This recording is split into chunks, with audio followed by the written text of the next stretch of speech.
Stéphanie. Bonjour Emeline. Merci d'avoir accepté d'être notre invitée aujourd'hui pour un café, donc un café avec Stéphanie. On est ravis de t'accueillir. Alors, est-ce que tu peux te présenter rapidement, s'il te plaît? Donc, je m'appelle Stéphanie, je suis la maman de Ninon et de Lali. Et puisqu'on va parler de Lali, j'en profite pour la présenter. Lali a 11 ans aujourd'hui. C'est une petite fille souriante, très agréable et motivée. Elle est atteinte du syndrome d'Angelman, qui est une maladie génétique rare. Qui engendre un retard global dans les acquisitions. Voilà. Bien. Alors, on va effectivement parler un petit peu de Lali, du coup. Est-ce que tu peux nous partager aujourd'hui les signes qui vous ont questionné, donc toi et le papa de Lali, donc chez Lali, lors notamment de l'alimentation au biberon ou du passage à la cuillère. Quels ont été les premiers signes? Il n'y avait pas de diagnostic, je pense, à l'époque. Et est-ce qu'il y a des choses qui vous ont alerté dans l'alimentation? Alors, oui, très vite, on s'est posé des questions, mais sans être trop alarmé, parce qu'en fait, Lali prenait du poids de manière en continu, enfin, tout était normal de ce côté-là. Donc, c'est vrai qu'on s'est posé des questions dès le retour à la maison, hein, après la maternité, on ne trouvait pas forcément la bonne tétine. On a essayé toutes sortes de tétines. Très vite, Lali, alors ça remonte, Lali a 11 ans aujourd'hui, mais très vite, dès qu'on a pu, on est passé à la cuillère. Parce qu'on tâtonnait. En fait, tout ce qu'on faisait, autant au niveau des tétines qu'au moment du passage à la cuillère, c'était pas évident. Lali ne mettait jamais bien sa langue correctement, mais personne ne nous a, a trouvé qu'il y avait quelque chose de bizarre, quoi. Le médecin voyait comme elle prenait du poids, il s'inquiétait pas. Moi, c'est vrai que je trouvais qu'elle était longue dans ses biberons. Elle mettait à peu près 3/4 d'heure pour prendre un biberon tout bébé. Après, au niveau du passage des premiers petits pots, elle se régalait, elle mangeait de bonnes quantités, mais c'est vrai qu'elle mettait sa langue de manière un peu bizarre. Et après, c'est vrai qu'après, quand le diagnostic a été posé, on a mieux compris. Mais voilà, à ce moment-là, disons qu'on n'était pas inquiet parce qu'elle était souriante et qu'elle prenait plaisir à manger malgré tout. D'accord, très bien. Alors maintenant, du coup, on va faire un petit focus sur l'orthophonie. Quand vous a-t-on parlé d'orthophonie pour Lali la première fois? À quel moment, en fait, on a évoqué l'orthophonie pour Lali? Alors en fait, à partir d'à peu près 9 mois, le médecin commençait à nous parler des retards d'acquisition de Lali. Donc c'était notre premier enfant, on trouvait qu'elle prenait du temps et que au début on ne s'est pas trop alarmé, mais bon, à force comme le médecin nous en avait parlé, puis à force de commencer à comparer avec les autres enfants, on a vraiment trouvé que oui, effectivement, il y a quelque chose qui allait pas trop. Donc, le médecin nous a proposé de prendre rendez-vous avec un neurologue. Et alors, à partir de là, par contre, on a plus vu tout ce qui n'allait pas que ce qui allait bien, finalement. Et en attendant ce rendez-vous, j'en ai parlé à tout le monde. Ça a été au médecin traitant. À l'époque, la vie avait une plagiocéphalie, on voyait un ostéopathe. Et en fait, lors d'une séance d'ostéopathie, je n'étais pas très bien. Et puis, je m'inquiétais également parce que Lali ne babillait pas du tout, en fait. Et ça, c'est vrai que enfin voilà, tout me posait question au bout d'un moment. Et puis, l'ostéopathe dans son cabinet connaissait une orthophoniste et m'a dit pourquoi pas rencontrer une orthophoniste. Mais à l'époque, je ne pensais pas qu'une orthophoniste pouvait aider un nourrisson. J'ai quand même pris rendez-vous et effectivement, il y avait des choses à faire. Elle avait quel âge à ce moment-là? Elle avait, je dirais, à peu près 14 mois. D'accord. Donc en fait, c'est plutôt toi qui étais à la demande au départ. Non, pas vraiment de demande d'orthophonie en fait. Un questionnement quand même sur le développement, babillage, etc.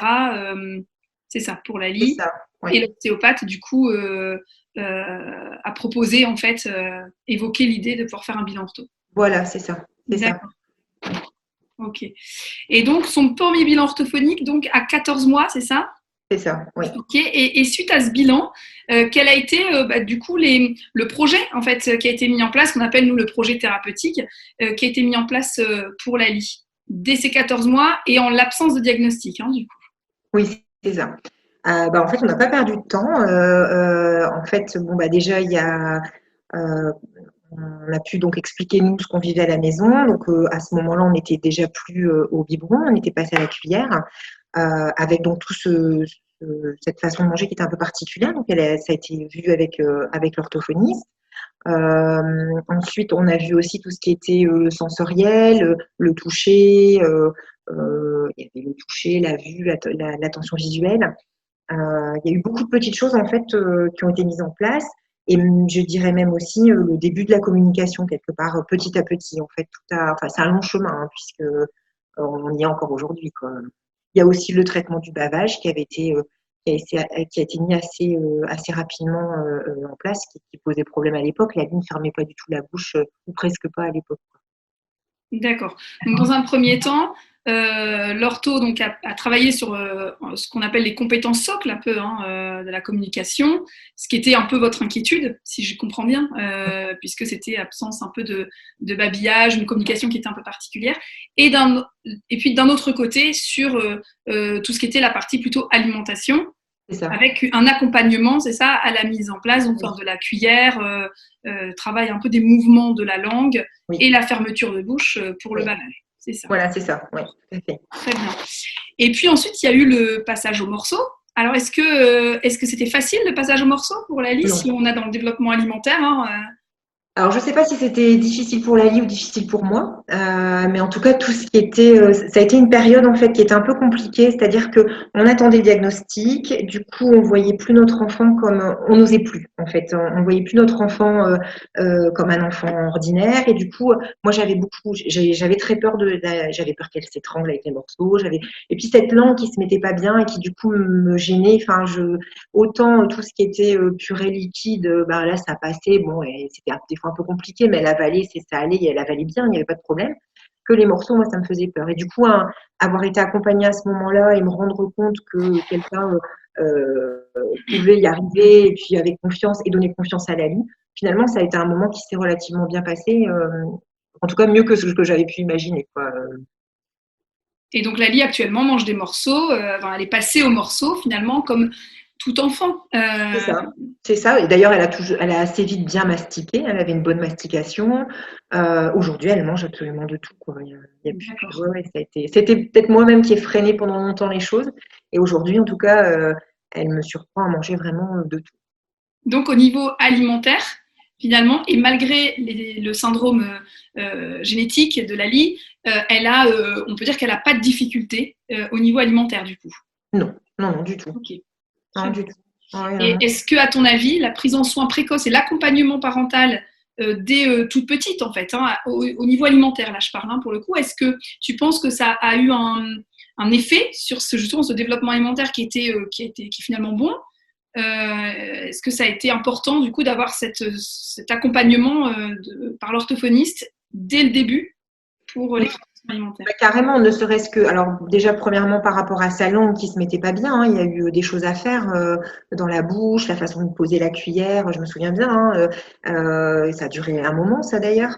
Il y a le fait aussi d'être accompagné dans ça en fait, apprendre à se faire confiance, apprendre à faire confiance aussi à Laly. Ça, toute seule, j'y serais pas, enfin, j'y serais pas trop arrivée, quoi. Il fallait vraiment, en tout cas, c'était un moment où on a été soutenus et du coup, on a osé, et puis Laly finalement a bien répondu, a bien répondu finalement. Et elle prend plaisir aujourd'hui à manger des morceaux et on n'a plus peur du tout, quoi. C'est chouette. Et c'est un chouette message aussi là que tu donnes aux parents aussi qui nous écoutent et qui ont des inquiétudes parfois quand il y a un diagnostic d'une pathologie. J'ai envie de dire même, enfin, quelle que soit la pathologie, les parents ont des appréhensions sur l'alimentation, ça touche quelque chose de vital, on a peur de la fausse route, on a peur. Et donc, on peut retarder parfois le passage au morceau, enfin les transitions alimentaires qui nous inquiètent. Et finalement, là, ce que j'entends dans ce que tu dis, c'est que l'accompagnement précoce des parents et de l'enfant, évidemment, mais a permis à Laly là, d'avoir un développement alimentaire tout à fait correct. Et c'est, je trouve, hyper encourageant pour les parents qui nous entendent.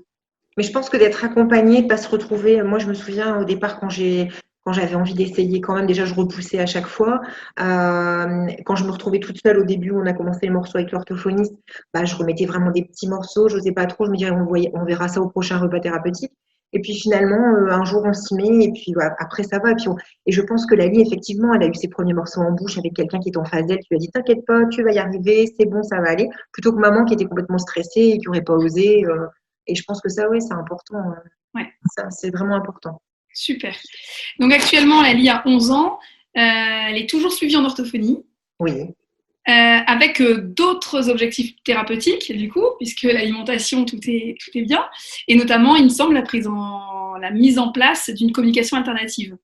Est-ce que tu peux nous expliquer un petit peu cet objectif au niveau de la com alternative et puis voilà, où ça en est aujourd'hui? Alors, la communication pour Lali, elle était essentielle pour nous, pour elle évidemment. Pour nous parce que à partir du moment où le diagnostic a été posé, hein, Lali avait 2 ans. Dans le syndrome d'Angelman, ce sont des enfants qui ne parlent pas comme nous, on va dire, mais qui ont plein de choses à dire, ça c'est clair. Et moi, je voulais entendre parler Lali, je voulais que Lali puisse communiquer, c'était important. Et puis je voulais la comprendre parce que voilà, on n'a pas le mode d'emploi d'un enfant Angelman, d'un enfant tout court, mais encore plus, je pense, d'un enfant porteur de handicap. Et en fait, je voulais qu'elle puisse me demander ce qu'elle avait envie, je voulais qu'elle puisse me dire comment elle se sentait, qu'elle puisse me raconter sa journée. Alors évidemment, c'est pas quelque chose qui est arrivé tout de suite, hein, on est d'accord, c'est du travail. Encore aujourd'hui, on travaille, on doit encore évoluer là-dedans. Mais Lali, elle a commencé avec certaines images, à pouvoir faire certaines demandes de choses qui étaient importantes pour elle. Ça pouvait être son yaourt au chocolat, voilà, des choses qui étaient importantes. Et puis, il s'est mis en place petit à petit un classeur qui s'est enrichi au fur et à mesure des mois, des années.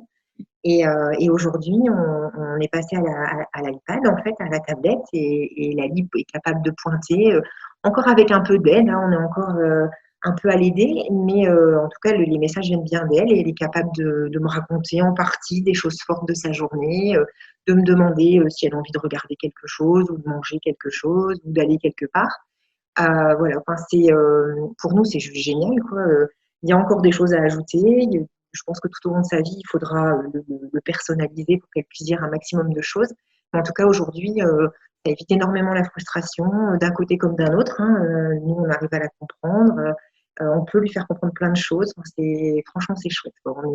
En tout cas, ça me semble indispensable pour une enfant comme Laïli. Super. Du coup, on voit bien, hein, et on entend et on te voit, vraiment, on voit que c'est hyper important, la com est hyper importante pour toi.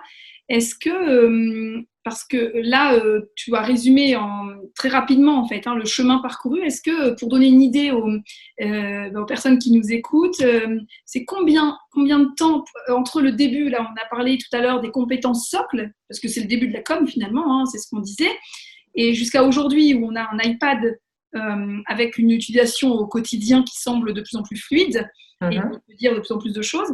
Et combien de temps entre les deux? Combien de temps de travail? Combien d'années de travail? C'est énorme, hein. Là, on est à peu près à 9 ans de travail, je dirais à peu près.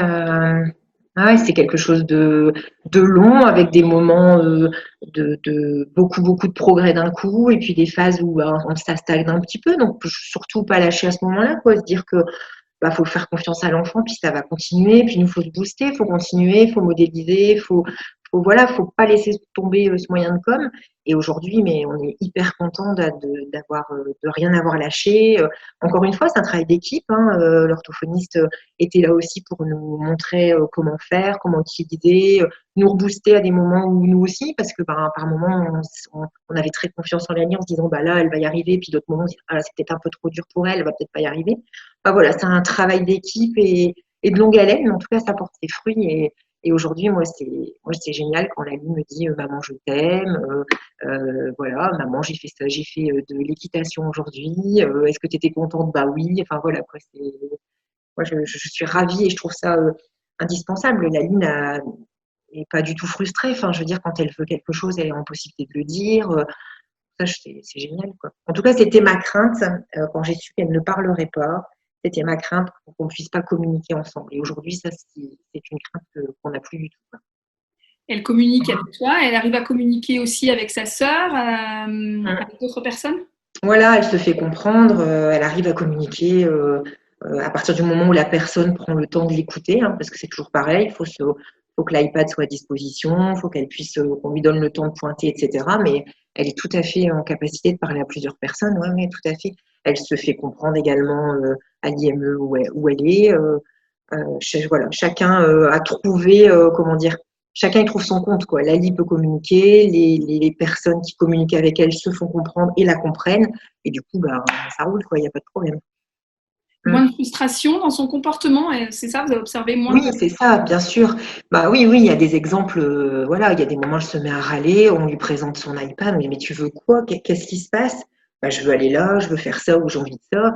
Et ben voilà, ça calme, voilà, on sait ce qu'elle veut, et au lieu de râler parce qu'elle n'était pas en capacité de se déplacer elle-même, parce que c'est ça aussi, hein, quand un enfant ne marche pas, il ne peut pas se déplacer lui-même, il n'est pas en capacité d'aller vous dire tout seul qu'il veut quelque chose dans la pièce d'à côté.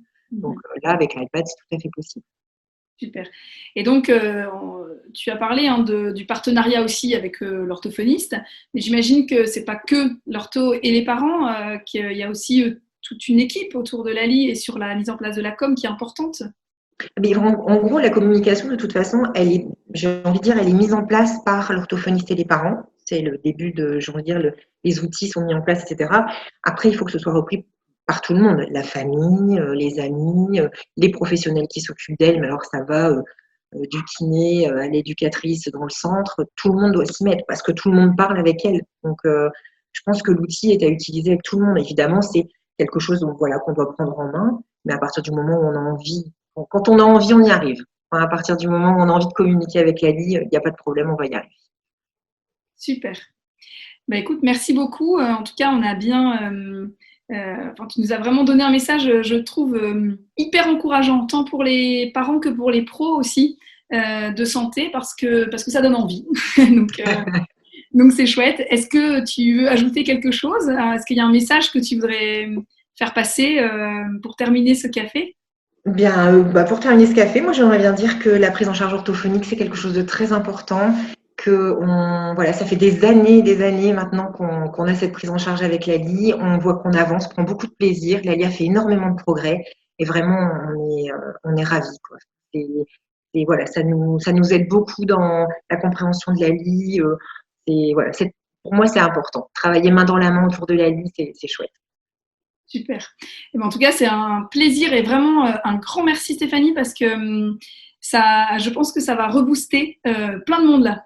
Et bah tant mieux.